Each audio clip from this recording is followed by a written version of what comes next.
नमस्कार. आज 7 जून.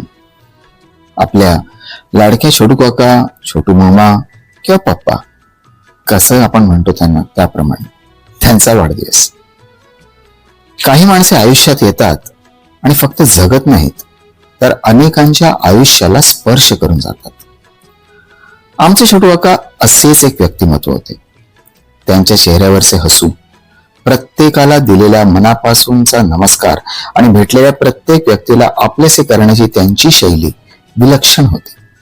ते जिथे असायचे ना तिथे आपोआप लोकांचा गरडा जमायचा, कारण त्यांच्या सहवासात एक वेगळीच ऊर्जा होती, आपुलकीची, आनंदाची आणि माणुसकीची. नातेसंबंध जपण्याची कला त्यांच्याकडे उपजतच होती. प्रत्येक नातेवाईक, मित्र आणि परिचित व्यक्तींशी त्यांचा वैयक्तिक जिव्हाळा होता. कोणाच्या आनंदात ते सर्वात पुढे असायचे तर कोणाच्या दुःखात आधाराचा खंबीर हात बनून उभे राहायचे.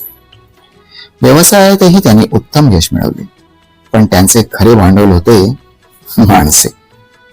व्यवहार आणि संबंध यांचा सुंदर समतोल कसा साधायचा हे त्यांच्याकडून शिकण्यासारखे होते.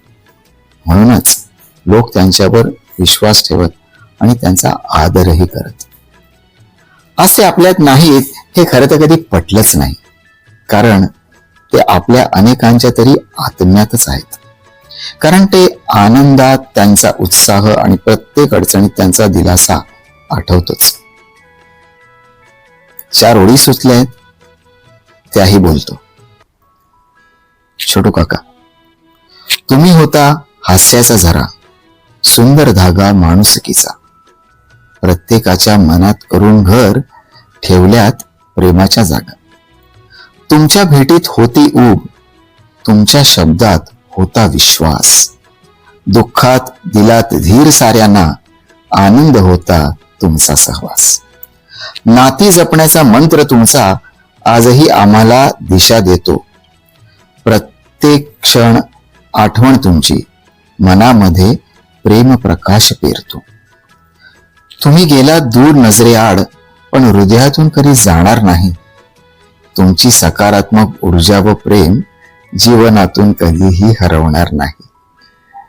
धन्यवाद.